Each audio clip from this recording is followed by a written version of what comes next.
प्रिय भक्तजनों, मेरा नाम डॉक्टर एसपी सिंह है। मैंने एमडी डर्मेटोलॉजी सब्जेक्ट से सन 2000 में किया था।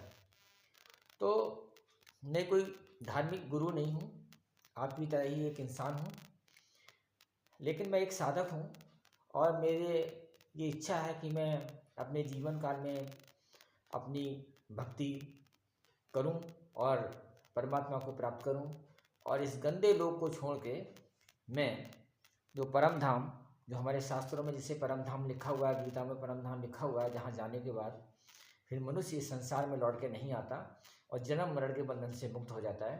तो ऐसी मेरी इच्छा है कि मुझे भी परमात्मा की कृपा मेरे ऊपर हो, मैं भक्ति करूं। और मैंने कई अपने जीवन में गुरु किए और अभी भी वर्तमान में हमारे गुरु हैं, लेकिन हमने देखा कि जो गुरु लोग हैं उनमें बहुत अंतर है, उनके विचारों में बहुत अंतर है।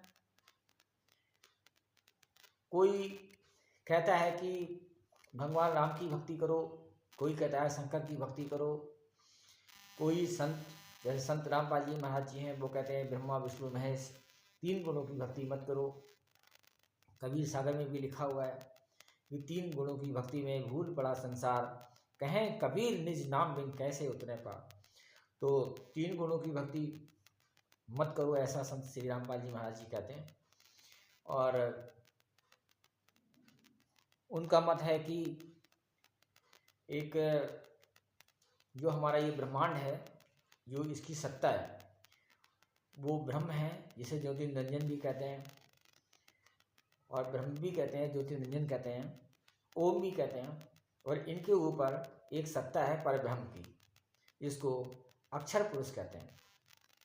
तो और ब्रह्म को क्षर पुरुष कहते हैं। तो क्षर पुरुष और अक्षर पुरुष के परे, यानी जो क्षर पुरुष का जो लोक है उसको हम हद कहते हैं, और अक्षर पुरुष का जो 7 संग ब्रह्मांड बताते हैं संत रामपाल जी महाराज, उनको हम बेहद कहते हैं। हद बेहद से पार यानी महाशून्य में जो एक परम सत्ता है, जिसको परम अक्षर पुरुष कहते हैं, जिसको कि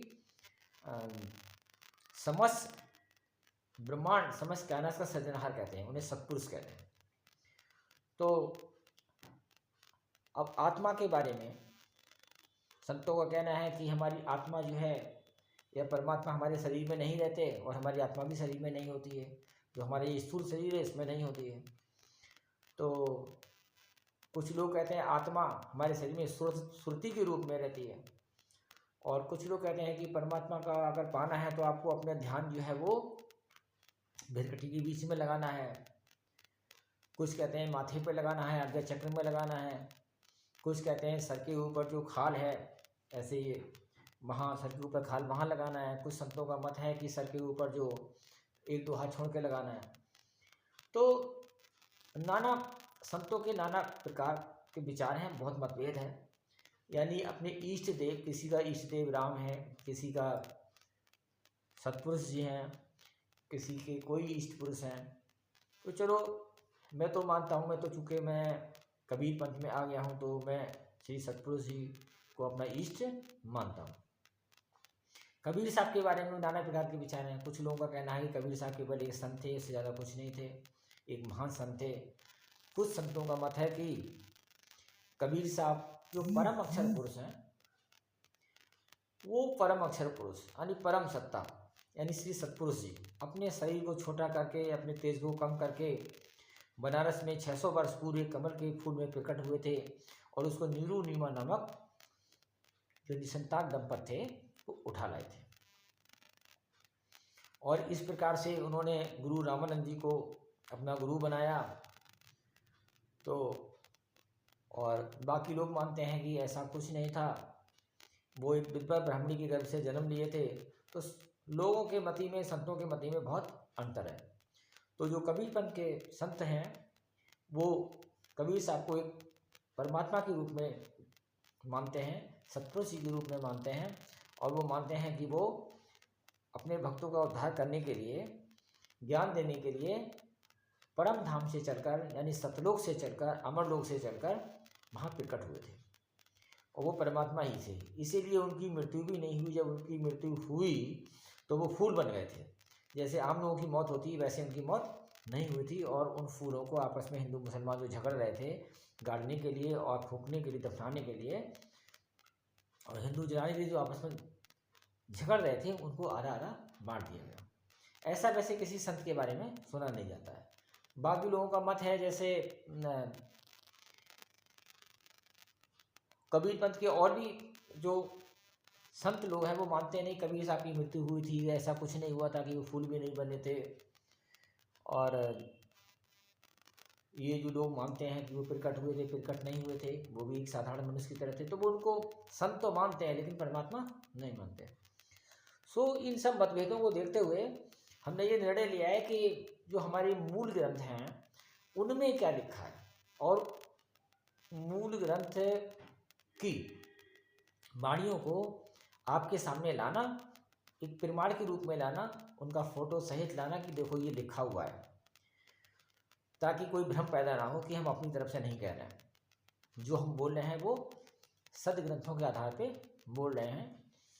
तो मूल ग्रंथ को मूल रूप में आपके समक्ष प्रस्तुत करना मेरा काम है, और मैं कोई सद्गुरु नहीं हूँ, ना ही कोई सिद्धि प्राप्त व्यक्ति हूँ, आपकी तरह एक साधारण व्यक्ति हूँ। बस परमात्मा प्राप्ति की इच्छा है, क्योंकि मैं भ्रमित हूँ, मुझे खुद नहीं पता है कि परमात्मा कहाँ है, कैसे मिलेंगे, कैसे साधना करनी है, नहीं कैसे करनी है, कहाँ ध्यान लगाना है।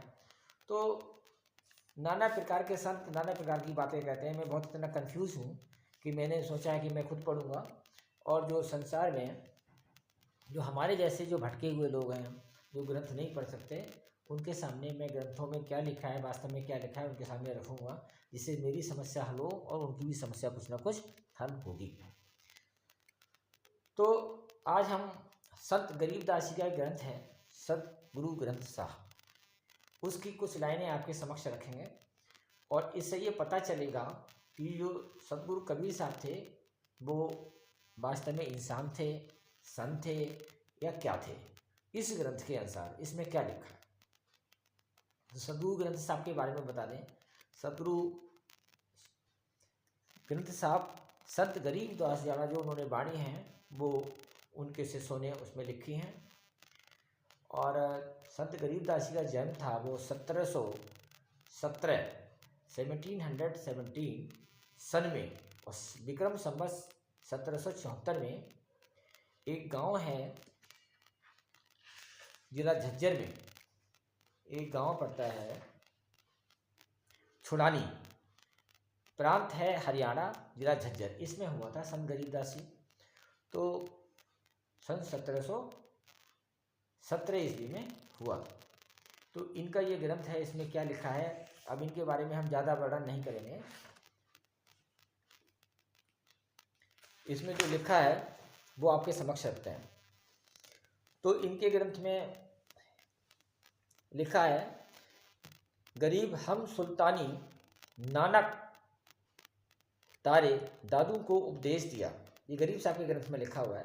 जाति झुलाहा वेद न पाया, काशी में ही कबीर हुआ। उन्होंने कहा है कि हमने, यानी कि वो अपने आप को कबीर साहब का ही, अपने साहब को कबीर साहब की तरह ही मानते हैं, इसलिए उन्होंने ये लिखा है, कबीर साहब को मानते हुए लिखा है कि हम सुल्तानी नानक तारे दादू को उपदेश दिया। हमने एक सुल्तान बादशाह था उसको तारा, नानक जी को उपदेश दिया, और दादू जी थे उनको उपदेश दिया। जाति जुला भेद न पाया, काशी में ही कबीर हुआ। तो जो कबीर साहब जो कमल के फूल में प्रकट हुए थे, कहा जाता है कि वो प्रकट हुए थे, और नीरू नीवा नाम के जो निसंतान दंपति उनको उठा लाए थे, उसके बारे में बता रहे हैं कि जाति जुलाहा भेद ना पाया, काशी में कबीर हुआ। जो काशी में कबीर नाम का जो हुआ था, जो जुलाहा जाति में हुआ था, उसका भेद किसी ने नहीं जाना, किसी को भेद नहीं जान पाए लोग। अब आगे लिख रहे हैं, गरीब अनंत कोट ब्रह्मांड का एक रति नहीं भार, सदगुरु पुरुष कबीर हैं कुल के सृजनहार। वो कह रहे हैं कि एक जो अनंत कोट ब्रह्मांड हैं उनका कोई भार नहीं है, कोई वजन नहीं है। सदगुरु पुरुष कबीर हैं कुल के सृजन। उन्होंने कहा था इन सबके जो सृजनहार हैं वो कौन है, कबीर साहब हैं, वही सृजनहार हैं इन सबके। आगे लिख रहा है कि गरीब सब पदवी के मूल हैं, सकल सिद्ध हैं तीर, दास गरीब सत्पुरुष भजो अवगत कला कबीर। गरीब दासी महाराज कह रहे हैं कि वो सब पदवी के मूल हैं, जितनी पदवियां हैं ब्रह्मा विष्णु महेश या जितनी ब्रह्म परब्रह्म सबके मूल वो हैं। मूल का मतलब सारी चीज़ें उसी से पैदा हुई हैं। जितनी भी आँख से दिखाई देती हैं या जिसके बारे में आदमी सुन सकता है, जितने भी देवी देवता, जितने भी भगवान हैं, जितनी भी शक्तियाँ हैं, चाहे वो ब्रह्म हो परब्रह्म हो, उन सब के मूल अनंत कोट ब्रह्मांड जो कुछ भी है उन सब के मूल कौन हैं? सब पदवी के मूल हैं, सकल सिद्ध हैं तीर, और दास गरीब सत्पुरुष भजो। वो जो सत्पुरुष हमने कहा था कि हमने कहा ब्रह्म परब्रह्म और पार ब्रह्म माने सत्पुरुष, इनको इनका भजन करो। और ये कौन है? अविगत कला कबीर। अविगत माने जिसका क्यों गति ना हो, यानी जो इमॉर्टल हो, जो कभी भी जिसका मृत्यु ना होती है, उसे हम अवगत कहते हैं। वो कौन है? कबीर साहब। गरीब अजब नगर में ले गए हमको सतगुराम, और झिलके बिंब अगाधगत सूते चादरता। वो कह रहे थे कि कबीर साहब जब कबीर साहब मिले थे इनको गरीबदासी महाराज जी को 10 वर्ष की अवस्था में, तो कबीर साहब इनको शरीर से निकाल के अपने सतलोक ले गए थे, अपने लोक ले गए थे, परम धाम। तो गरीबदासी उसी बात का वर्णन कर रहे हैं कि अजब नगर में ले गए हमको सतगुराम, सतगुरु आए कबीर साहब और हमको हमारे शरीर से निकाल के ले गए। तो अब यहाँ विचार होता है कि परमात्मा किसने देखा है? तो परमात्मा को किसने देखा? इस ग्रंथ के अनुसार परमात्मा को गरीबदास महाराज जी ने देखा है। और वो ये भी कह रहे हैं कि हमको निकाल के वहाँ भी ले गए थे, अजब नगर में ले गए, जहाँ क्या था? झिलके बिंब अगाधगत सूते चादर तान। वहाँ पे नाना प्रकार का प्रकाश था। गरीब दासी कहते हैं शब्द स्वरूप ही उतरे सतगुरु सत्य कबीर, दास गरीब दयाल हैं दिगे बनावे धीर। जो शब्द स्वरूपी परमात्मा है, जिसको कहते हैं परमात्मा शब्द स्वरूपी हैं, वो उतर कर आए, यानी अपना शरीर धारण किया उन्होंने। तो वो कौन है? शब्द स्वरूपी परमात्मा है। शब्द स्वरूपी उतरे सतगुरु सत्य कबीर। दूसरा है गरीबदासी कहते हैं ऐसा सतगुरु हम मिलिया जिंदा जगदीश। जो जिंदा जगदीश थे वो परमात्मा थे। शून्य विदेशी मिल गया छत्र मुकुट सी, और उनके मुकुट पे जब उन्होंने वहां जाके देखा तो वो मुकुट धारण किए हुए। गरीब जम जौरा जासे डरे, जम जौरा जासे डरे, धर्म राय धरे धीर, ऐसा सतगुरु एक है अदरी असल कबीर। अब इससे बहुत बातें सिद्ध होती हैं कि जो जम जौरा, जो यमदूत हैं, जो धर्म राय के कहते हैं 14 करोड़ यमदूत होते हैं, तो वो किससे डरते हैं? कबीरदास साहब से डरते हैं, साहब कबीर से डरते हैं। और धर्मराय जो उनके मालिक हैं, जिनके अंडर में वो काम करते हैं, वो भी उनका सम्मान करते हैं, धीर धरे मन उनका सम्मान करते हैं। ऐसा सतगुरु एक ही है। जो सतगुरु कौन है? वो सत्यपुरुष हैं। सत्यपुरुष श्री कबीर जी हैं, यानी परमात्मा है वो। इससे ये स्पष्ट है। और इससे ये भी स्पष्ट है, लोग कहते हैं कि यमदूत नहीं होते, आगे लेने जाते हैं, तो इससे ऐसा लगता है कि यमदूत होते हैं, धर्मराय के अधीन काम करते हैं, और वो सब सतगुरु कबीर साहब से डरते हैं, और सतगुरु कबीर साहब भी सतपुरुष हैं। गरीब जम जौरा जासे डरे, मिटे कर्म के लिए, अदली असल कबीर हैं कुल के सतगुरु एक।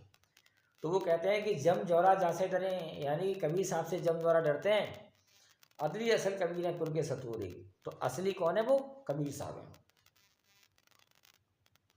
इसका मतलब क्या हुआ? इससे ये लग रहा है कि मरने के बाद हमें यमदूत ले जाते हैं और वहाँ पे कर्मों के अनुसार फल देते हैं। तो कहते हैं गरीब जमजोरा जासे डरे, मिटे कर्म के लेख। तो कबीर साहब में वो ताकत है जो आपके कर्मों के लेख को मिटा सकती है। ऐसा ही सतगुरु श्री रामपाल जी महाराज कहते हैं। तो आपके कर्मों के लेख को कोई नहीं मिटा सकता। सतगुरु रामपाल जी महाराज कहते हैं कि कर्मों के लेख को कोई नहीं मिटा सकता, न ब्रह्मा जी, न विष्णु जी, न अन्य कोई देव। वो केवल परमात्मा सतपुरुष कबीर ही मिटा सकते हैं। इसलिए हमें उनके शरण में जाना चाहिए। ऐसा संत रामपाल जी महाराज कहते हैं, मैं नहीं कह रहा हूँ, वो कहते हैं। तो बाकी निर्णय आप लोग, जो ये लाइनें लिखी हैं ये हमने आपको बता दी हैं। अभी हम इनका फोटो दिखाते हैं, आप उसको पढ़िएगा। ये वो लाइनें हैं जो हमने अभी आपको पढ़ के सुनाई थी। और गरीब हम सुल्तानी नानक तारे, दादू को उपदेश दिया, जाति जुड़ा भेद न पाया, काशी में कबीर हुआ। अनंत कोट ब्रह्मांड का एक रति नहीं भार, सतगुर पुरुष कबीर हैं कुल के सृजन हार। गरीब सब पदवी के मूल हैं, सकल सिद्ध हैं तीर, और दास गरीब सतपुरुष भजो अवगत कला कबीर। देखिए सब लिखा हुआ है, आप देख सकते हो इसमें। सब गरीब शब्द स्वरूपी उतरे, सतगुरु सत्य कवि, दास गरीब दयाल हैं, डिगे बनावे धीर। अब कहते हैं गरीब ऐसा सतगुरु हम मिलिया, जिंदा है जगदीश, शून्य विदेशी मिल गया, छत्र मुकुट शीस। गरीब जम जौरा जासे डरे, धर्म राय धरे धीर, ऐसा सतगुरु एक है, अदली असल कबीर। गरीब जम जौरा जासे डरे, मिटे कर्म के लेख, अदली असल कबीर हैं, कुल के सतगुरु एक। तो आज बस इतना ही, और इससे आप निष्कर्ष निकालें। ये गरीबदासी महाराज जी के सतगुरु ग्रंथ साहब ग्रंथ से ली गई ये लाइनें हैं। इससे अगर हम गरीबदासी महाराज जी पे विश्वास करते हैं, उनके ग्रंथ पे विश्वास करते हैं, तो हमें ये मानना पड़ेगा इस ग्रंथ की ये लाइनें पढ़ के कि कबीर साहब ही हमारे परमात्मा थे, और वो शब्द स्वरूपी परमात्मा कहाँ से आए थे? परम धाम से आए थे, अमर लोक से आए थे, हमारे कल्याण के लिए। तो यदि हम इन लाइनों पे भरोसा करें, तो जो हमारा ये संदेह है कि पता नहीं कबीर साहब कौन थे, कौन नहीं है, भगवान नहीं, हमें किसकी पूजा करनी है, तो हमें इस ग्रंथ के अनुसार, इन लाइनों के अनुसार हमें किसकी शरण में जाना है? सतपुरुष जी की शरण में जाना है, जो सबसे बड़े हैं और जिसका जिक्र रामपाल जी महाराज अपने ग्रंथों में करते हैं।